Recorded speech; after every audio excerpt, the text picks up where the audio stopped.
Hello friends, previous year question series में मैं फिर से जनरल पेपर 1 जून 2007 के कुछ क्वेश्चंस लेकर आई हूँ। पहला क्वेश्चन है, teacher uses visual aids to make learning simple, अगला है मोर नॉलेजेबल, सी है क्विकर एंड डी है इंटरेस्टिंग। तो विजुअल एड्स से क्या होता है क्लास का टीचिंग? इंटरेस्टिंग होता है। सिंपल, मोर नॉलेजेबल,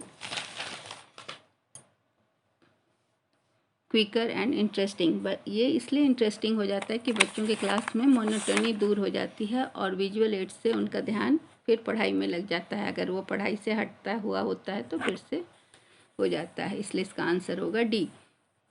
अगला है, the teacher's role at the higher educational level is to provide information to students, promote self learning in students,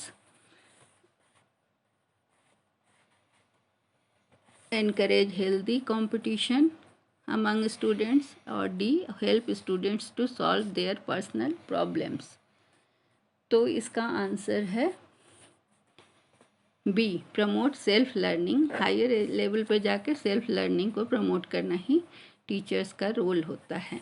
अगला है, which of the following teacher would you like most? कौन सा teacher आपको पसंद आएगा ज़्यादा? जो पंक्चुअल हो, पहला। दूसरा, having research aptitude, loving and having high in idealistic philosophy, या फिर हु ऑफन अम्यूजेज स्टूडेंट्स। तो टीचर को तो पढ़ाई करवानी है, इसलिए पढ़ाई से रिलेटेड एप्टीट्यूड ही ज़्यादा डिज़ायरेबल होगा, इसलिए हैविंग रिसर्च एप्टीट्यूड इसका आंसर होगा। Number 4, micro teaching is most effective for the student teacher during. किस समय माइक्रो टीचिंग ज़्यादा इफ़ेक्टिव होता है? तो during the practice teaching, after the practice teaching, before the practice teaching, none of the above. नहीं, micro teaching में क्या होता है कि पढ़ाने की प्रैक्टिस होती है छोटे लेवल पे, तो वो प्रैक्टिस टीचिंग के लिए जब स्टूडेंट्स जाते हैं, प्यूपिल टीचर जाते हैं, तो उसके पहले उनको तैयारी कराई जाती है ताकि ये उनके काम आए, इसलिए ड्यूरिंग द प्रैक्टिस टीचिंग इसका आंसर होगा।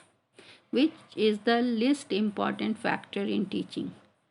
इसमें से कौन सा फैक्टर सबसे कम महत्वपूर्ण है? पहला है पनिशिंग द स्टूडेंट्स, दूसरा है maintaining the discipline in the class, ये तो इम्पॉर्टेंट है, लेक्चरिंग इन इम्प्रेसिव वे, और drawing sketches and diagnosis on the black board. तो इसमें सबसे कम इम्पॉर्टेंट क्या है? Punishing the students.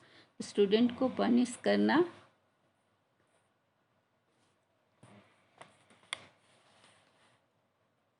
सबसे कम इम्प्रेसिव होता है या कम इम्पॉर्टेंट होता है।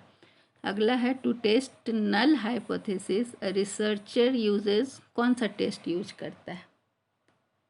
ANOVA, T test, chi square and factorial analysis. तो इसमें अनोवा यूज करता है क्योंकि वो डिफरेंट ग्रुप का मीन को कंपेयर करता है अनोवा में। टी टेस्ट में तो 2 मीन्स को करता है, तो ये अनोवा और ये अनोवा रोनाल्ड फिशर के द्वारा दिया गया था, इसलिए नल हाइपोथेसिस को टेस्ट करने के लिए अनोवा का यूज होता है। Number 7, research problem is feasible only where it has utility and relevance. It is researchable. अगला, it is new and add something to knowledge. All the above. तो इसका आंसर होगा ऑल द अबव, क्योंकि research problem वहीं पर feasible research करना होता है जहाँ पर इसका यूटिलिटी और रेलिवेंस हो, दूसरा कि रिसर्चेबल हो और नया हो और कुछ नॉलेज को बढ़ाए, इसलिए इसका आंसर होगा ऑल द अबव। अगला क्वेश्चन है, fundamental research reflects the ability to synthesize new ideas, expound new principles, evaluate the existing material concerning research, study the existing literature regarding the various topics। तो इसमें क्या है कि research में कुछ नया करना होता है, तो इसका जो ऑलरेडी है उसी को दोहराना नहीं है, कुछ नया लाना है, जो हो चुका है खोज उसके बाद की चीज़ें लानी है। तो इसका आंसर होगा B, expound new principles. Question 9 है the study in which investigators attempts to try an effect is known as ex post facto research, survey research. Survey में तो हम कुछ सर्वे रिसर्च में हम सर्वे करते हैं जाकर, x post facto research historical research में फैक्ट्स लाते हैं, समेटिव रिसर्च। तो इसका आंसर होगा एक्स पोस्ट फैक्टो रिसर्च। अगला क्वेश्चन है press council of India is located at Chennai, Mumbai, Kolkata, Delhi. तो नहीं, ये लोधी रोड में दिल्ली में लोकेटेड है। Press council of India PCI के नाम से जाना जाता है, सूचना भवन में ये है। अगला क्वेश्चन है adjusting the photo for publication by cutting is technically known as photo cutting, photo bleeding, photo cropping and photo adjustment. तो हम लोग आजकल फोटो क्रॉप बहुत करते हैं, इसलिए इसका आंसर होगा photo cropping. Feedback of A message comes from, feedback कहाँ से आता है, कौन देता है फीडबैक? फीडबैक सैटेलाइट से आता है? नहीं, मीडिया से नहीं, ऑडियंस एंड कम्युनिकेटर। फीडबैक हमेशा ऑडियंस से मिलता है, इसलिए इसका आंसर होगा ऑडियंस। अगला क्वेश्चन है collection of information in advance before designing communication strategy is known as feedback, feed forward, research study, opinion poll. हम देखते हैं कि इंफॉर्मेशन पहले, इलेक्शन के पहले लोग इंफॉर्मेशन पहले ही कलेक्ट करते हैं, तब कम्युनिकेट करते हैं, तो इसको हम ओपिनियन पोल के नाम से जानते हैं।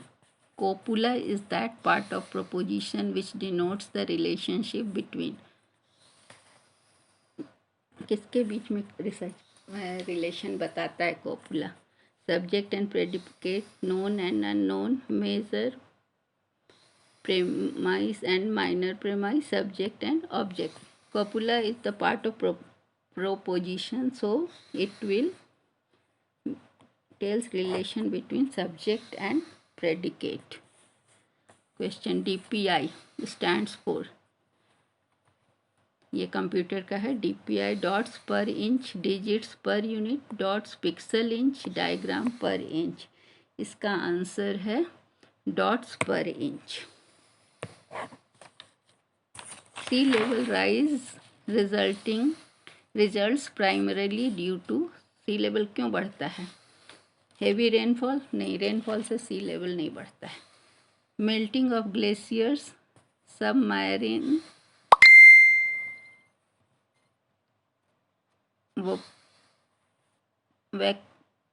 Volcanism and sea floor spreading. तो इसका कारण है सी लेवल हमेशा ग्लेशियर्स के मेल्ट करने से बढ़ता है। तो ये हो गए 16 क्वेश्चंस। Thank you.